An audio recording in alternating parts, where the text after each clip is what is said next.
मैं सरकार हूँ। मेरा कर्म मानव जाति के विकास के लिए सतत कार्यशील रहना है।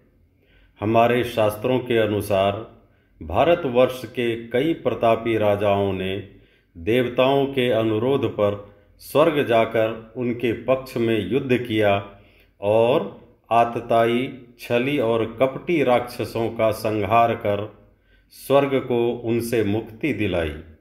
तत्पश्चात पृथ्वी पर लौट आए। युद्ध जीतने के बाद भी कभी भी स्वर्ग की गद्दी अर्थात इंद्रासन की कामना नहीं की। वो तो देवताओं की मदद करके ही खुश होते थे। यही हमारी परंपरा रही है, परहित को स्वहित जान। हे मानव, सरकार किसी भी कार्य को करते समय हमेशा परहित का ही ध्यान रखती है और कठिन से कठिन मार्ग को सुलभ बनाते हुए आगे बढ़ती है। यही मानवता है। सरकार कोई एक मनुष्य के द्वारा चलाए जाने वाली संस्था नहीं होती जिसमें एक ही मनुष्य सर्वोपरि होता हो। यह मानवों का एक झुंड होता है जिसमें कई विचारों वाले मानव होते हैं। जब सभी विचार मिलकर एक बनते हैं तभी सरकार का उदय होता है। सरकार होने का तात्पर्य ये कदापि नहीं होता कि हमारी जिम्मेदारी पृथ्वी के उस भूभाग के लिए, सिर्फ उस भूभाग के लिए है जहां हमारा प्रादुर्भाव हुआ है, अपितु उस भाग के लिए भी हमारी जिम्मेदारी बनती है जो इसी पृथ्वी का हिस्सा है। ये उसी तरह होता है जैसे मानव शरीर के सारे अंग होते हैं। बुरे समय में जब सारी दुनिया त्राहिमाम कर रही हो और पूरी दुनिया की नज़रें आप पर हो कि आप ही कुछ सहायता कर सकते हैं और हजारों लाखों लोगों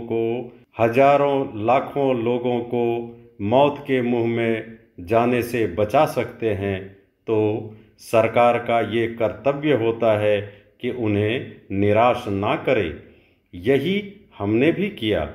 उस बुरे समय में हमने लगभग सारी दुनिया को औषधि और खाद्य सामग्री वितरित किया। हमारी पूर्ववर्ती जन्मों में हम सिर्फ खुद के लिए जीते थे।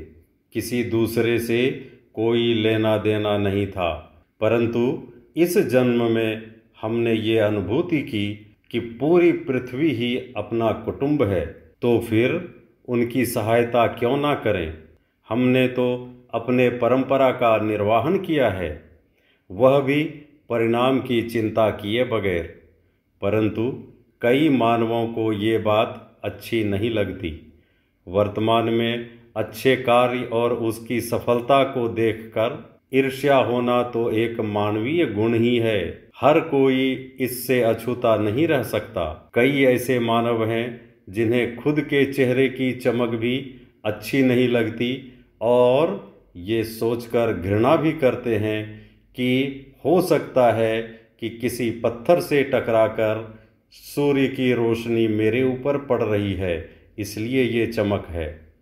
आश्चर्य तो तब और बढ़ जाता है कि जब कोई यकीन दिलाना चाहता हो कि ये उसके खुद की चमक है, तो MAP अर्थात मैक्सिमम एलिगेशन प्लान के तहत सबूत दिखाओ बोल पड़ते हैं।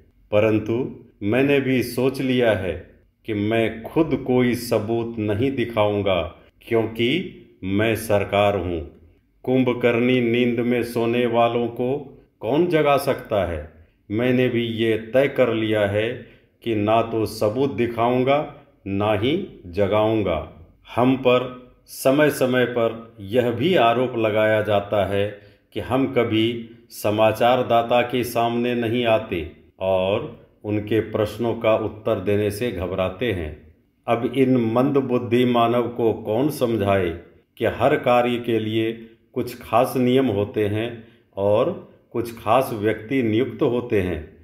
वर्तमान जन्म में सरकार ने ऐसा कोई भी घृणित कार्य नहीं किया है जिसके लिए स्वयं सरकार को समाचारदाता के सामने आकर सफाई देनी पड़े। सो हे मानव, मेरा हृदय कहता है कि मेरा प्रादुर्भाव ही आपके कष्टों का हरण करने के लिए हुआ है, परंतु किसी भी चिकित्सा में, चाहे वो शारीरिक हो या मानसिक, शुरू में कष्ट तो होता है।